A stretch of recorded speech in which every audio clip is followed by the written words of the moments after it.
quarta-feira da segunda semana da Páscoa.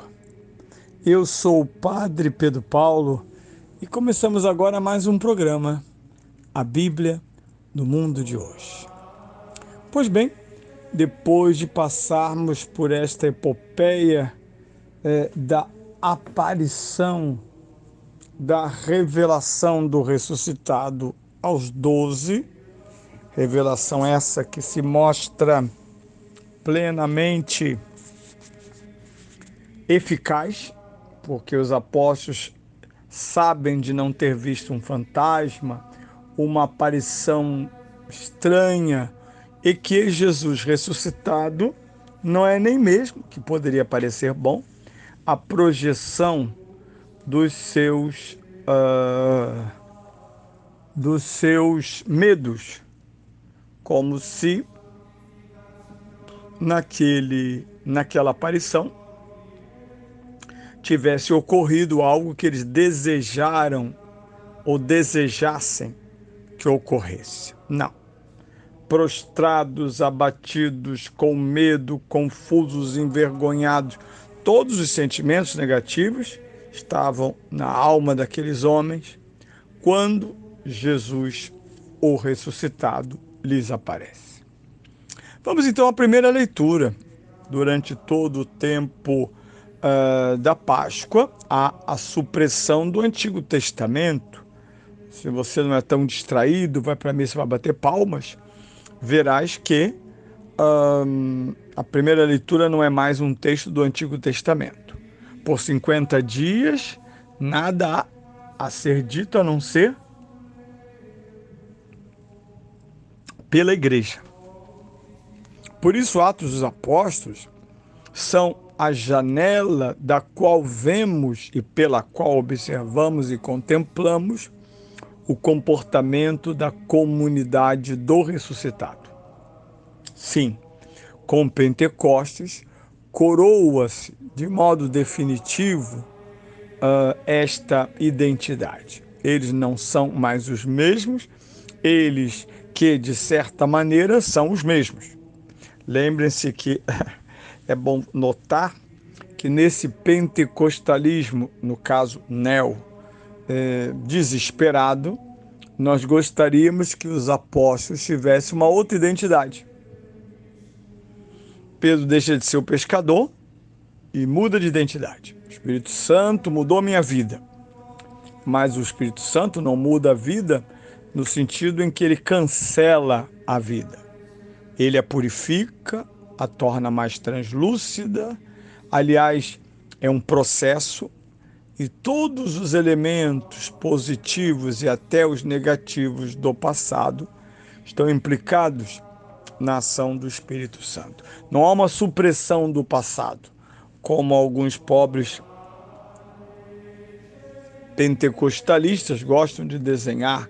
Eu era uma pessoa, agora sou outra. Usam sobretudo os vícios, o abandono dos vícios como um elemento que traz à tona outro tipo de existência. Não.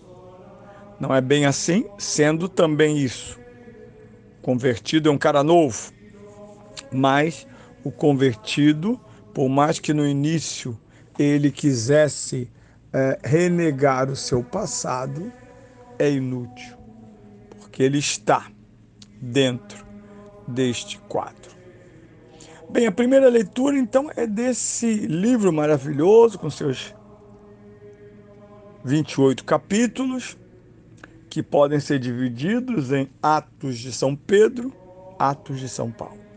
O seu autor é o evangelista São Lucas, biógrafo de São Paulo, e nos interessa, durante a Páscoa, ver e ouvir os discursos e ações apostólicas. Capítulo 4, versículos 13 a 21. Naqueles dias, os chefes dos sacerdotes, os anciãos e os escribas ficaram admirados ao ver a segurança com que Pedro e João falavam, pois eram pessoas simples e sem instrução. Reconheciam que eles tinham estado com Jesus. No entanto, viam de pé junto a eles o homem que tinha sido curado e não podiam dizer nada em contrário. Mandaram que saíssem para fora do sinédrio e começaram a discutir entre si. O que faremos com esses homens? Eles realizaram um milagre claríssimo e o fato tornou-se de tal modo conhecido por todos os habitantes de Jerusalém que não podemos negá-lo. Contudo, a fim de que a coisa não se espalhe ainda mais entre o povo, vamos ameaçá-los, para que não falem mais a ninguém a respeito do nome de Jesus. Chamaram de novo Pedro e João e ordenaram-lhe que, de modo algum, falassem ou ensinassem em nome de Jesus. Pedro e João responderam: julgai vós mesmos ser justo diante de Deus, que obedeçamos a vós e não a Deus.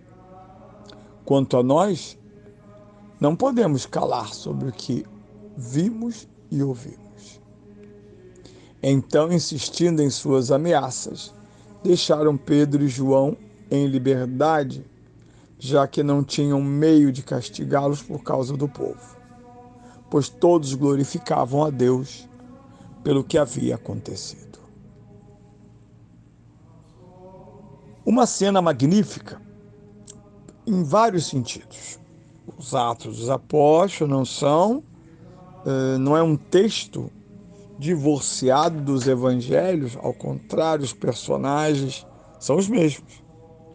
Lá estão os sacerdotes, os anciãos e os escribas, em oposição aos apóstolos. E a multidão, que ora aplaude um lado, ora aplaude o outro. Mas ainda, em comum com os evangelhos, cabe agora aos apóstolos ações milagrosas. Eles são aqueles que agora, em nome de Cristo, no poder de Cristo, fazem milagres. Para entender esse texto, é preciso voltar ao início do capítulo 4, pois trata-se da cura de um paralítico que pedia esmolas na porta formosa, na porta do templo. Famosíssima expressão de São Pedro: eu não tenho ouro nem prata, mas o que tenho te dou. Levanta-te e caminha. O que chama atenção nesse texto? Primeiro, a continuidade de um processo contra Jesus, agora contra os apóstolos. Não falarem nem espalharem mais nada sobre Jesus. Cancelar, porque foi isso que eles tinham planejado com a sua morte na cruz. Cancelar o nome de Jesus. E a resposta de São Pedro não pode ser mais magnífica. Primeiro, ele eleva o tom para permitir que os fariseus, ou melhor, que os escribas, anciãos e sacerdotes possam não entender. Nós estamos agindo em nome de Deus. Portanto, não podemos obedecer mais a vós do que a Deus. Trata-se de uma missão corroborada por Deus, como Jesus. Depois, vejam, esta deve ser a fala identitária da igreja. Quanto a nós, não nos podemos calar sobre o que vimos e ouvimos. Às vezes somos cristãos mudos, calados, silenciosos. Não queremos problemas, nem contrastes. Eu ouço muito dizer, para manter a família unida, prefiro as mentiras. Nós sabemos que isso não funciona. A identidade da igreja clara, eterna e explícita na figura e na fala de São Pedro e São João é muito simples. Com todos os preços, vejam, alguém sempre vai nos ameaçar para que nos calemos. E Pedro responde: sobre o que vimos e ouvimos, não podemos nos calar. Este é o espectro da Igreja Pascal. Lemos os Atos exatamente para renovar em nós, nesta geração da Igreja, esse espírito, essa galhardia, essa intrepidez.